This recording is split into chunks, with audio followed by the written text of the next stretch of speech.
Thank you so much for joining me. Thank you so much for joining us here at Indigo Moon. Excuse me.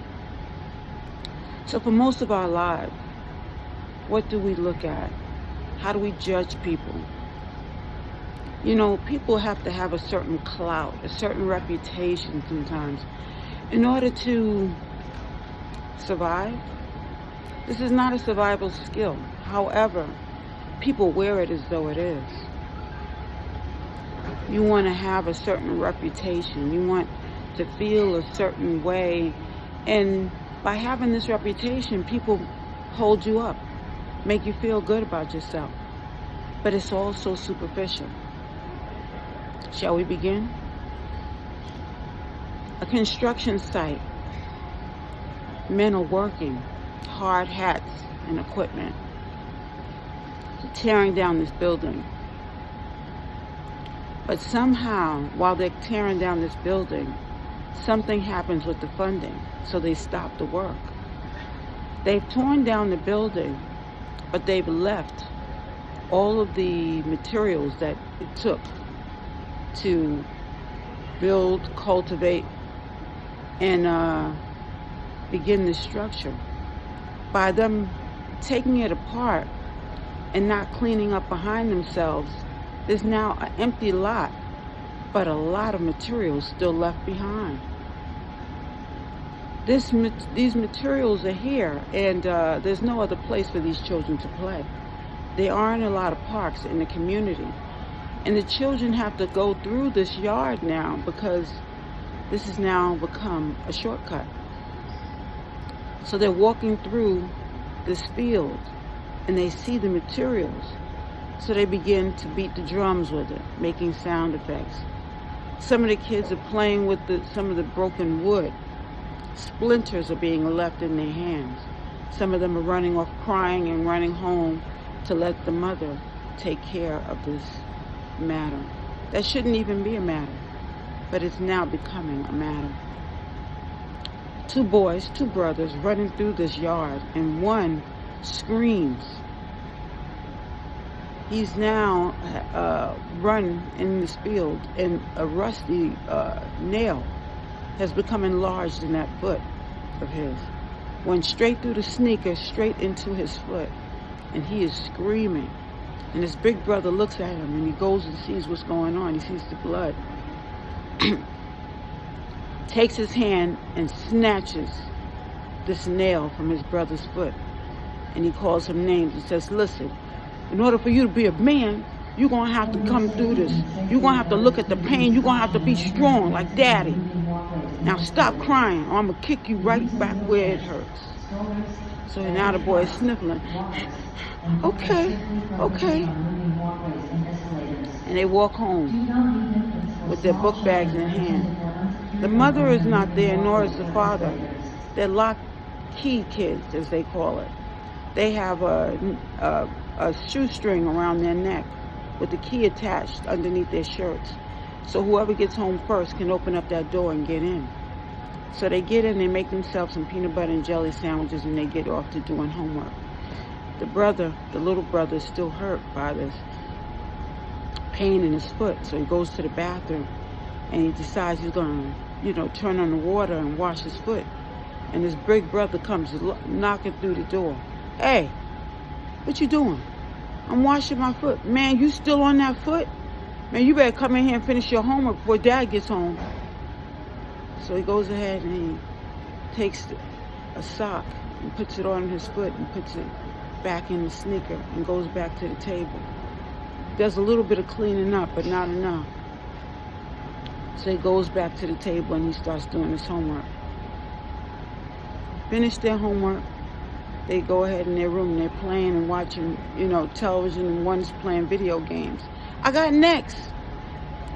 So they're in the bedroom, and when the mother comes in, she says, hey boys, how you doing? Y'all finish your homework? Yeah.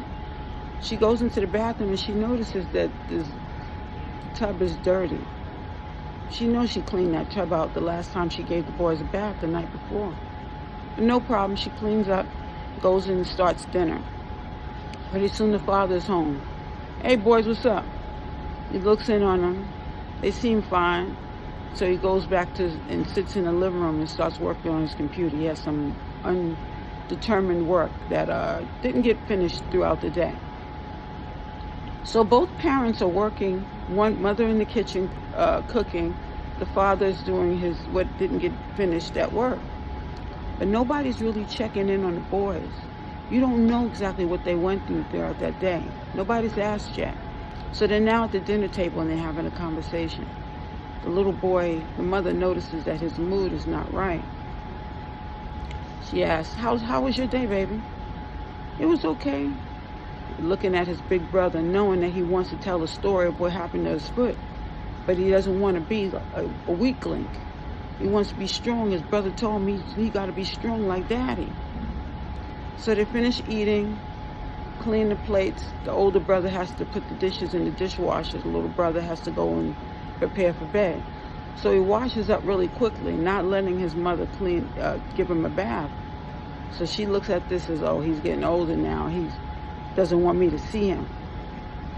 So he goes to bed. They continue this routine, but a week later, the boy's foot has been infected. His foot is now actually swollen.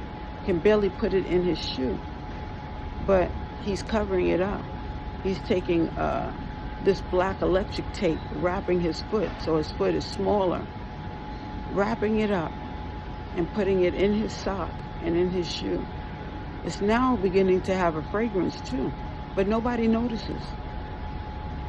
So about 2 weeks later now, the mother's cleaning up and the boys are already in bed.